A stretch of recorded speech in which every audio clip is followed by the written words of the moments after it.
We humans have not only polluted our oceans, forests with garbage, but we are also polluting outer space. Hi everyone, welcome to the Interstellar. So in today's video, we are going to talk about space debris. So the very first question is, what actually is space debris? Space debris is simply like waste or things which are not needed, or even things which are produced unnecessarily. For example, paint particles released. Space debris mainly include upper stages of rocket or the boosters, and the most important is inactive satellites. From start till now, 5038 rockets have been launched, including manned and satellite missions, and at least once in 2 weeks, SpaceX launches a rocket. But only the second stage gets added as debris, while first stage lands and even the fairings are captured. But this is not the case with any other rockets, so you can imagine how much debris is added to orbit every time. But this is just the start. Whenever two things collide in space, they break and shatter in many pieces and more junk is produced. However, this doesn't mean that space junk doesn't come down. At low Earth orbit, atmospheric drag, solar wind, and radiational pressure help to bring down debris in weeks, months, or even a year, depending upon size and shape of it. But all these forces have very less significance at high Earth orbits, and it may take the debris many decades or even a time period of which we can't imagine of. The next question is, how much debris is there? As of October 2019, US Space Surveillance Network reported nearly 20,000 artificial objects in orbit. However, these are objects which can be easily tracked. But the thing which makes us worry about is that there are 128 million pieces of debris smaller than 1 centimeter, 1 million pieces of debris between 1 to 10 centimeter, and 34,000 pieces larger than 10 centimeter are estimated to be present. Since the launch of Sputnik 1, 8,900 satellites have been launched, of which 5,000 are in orbit and 1,900 are operational. As I've said before, whenever two objects collide, more debris is produced, so as more satellites are launched, the condition is slowly getting dangerous. Well, this is the amount of debris present, but what makes it worse is that it travels with a speed of 22,300 miles per hour or 33,888 kilometers per hour, which is 7 to 8 times faster than a bullet. So it poses a danger for active satellites. However, satellite won't get completely destroyed after being hit by debris. It would create small pits in it because satellites also travel with a velocity which is close to that of debris. However, constant hitting can cause a serious damage in satellites.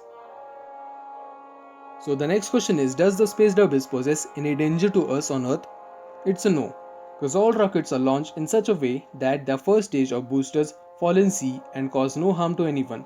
But even here we have an exception, China, which has its rocket launch bases deep inside forest for security reasons. Also the area surrounded is civilized, so only in China people have died due to falling off debris, while the junk in orbit burns down completely before reaching the Earth. Has space junk destroyed or harmed any spacecraft? It's a yes, and not once but many times, including the ISS. One such event occurred when a French satellite was hit and damaged by debris of a French rocket which exploded a decade ago, releasing more than 2,000 pieces of trackable debris. Even the ISS keeps getting hit by debris, but it has a whipping shield on it to protect it from debris, and sometimes it even has to change its path due to debris. So, if we are talking about space debris, how can we forget the contribution of China? In 2007, an anti satellite test was conducted. It was the largest single space debris producing event ever occurred. It created 2,300 pieces of debris size of a golf ball or bigger, 35,000 pieces of size 1 centimeter or more, and more than a million pieces larger than a millimeter. The test was conducted at a height of 850 kilometers. As the air drag at that level is very less, it would take centuries for the debris to come down. Even the NASA's Terra environmental spacecraft maneuvered to avoid collision with the debris. Now, a lot of people would say, what amount of debris did India's anti-satellite test leave, and was it a real danger to International Space Station?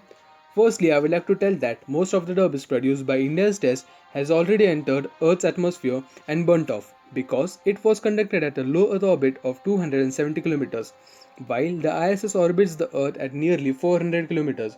So there were really no chances of any collision. Finally, let's talk about the Starlink, which may possibly add tons of debris.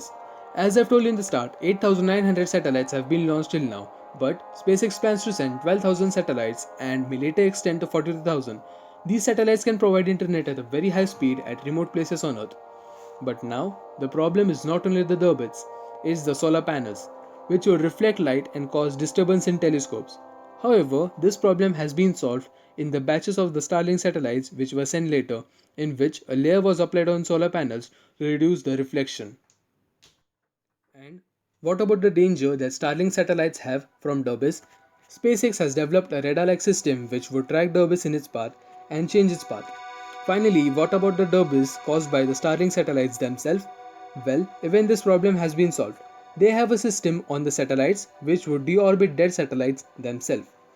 So if all the described systems work properly, Starlink would not be that dangerous in debris addition. But surely, there would be a lot of traffic in space. So what's the future of space debris?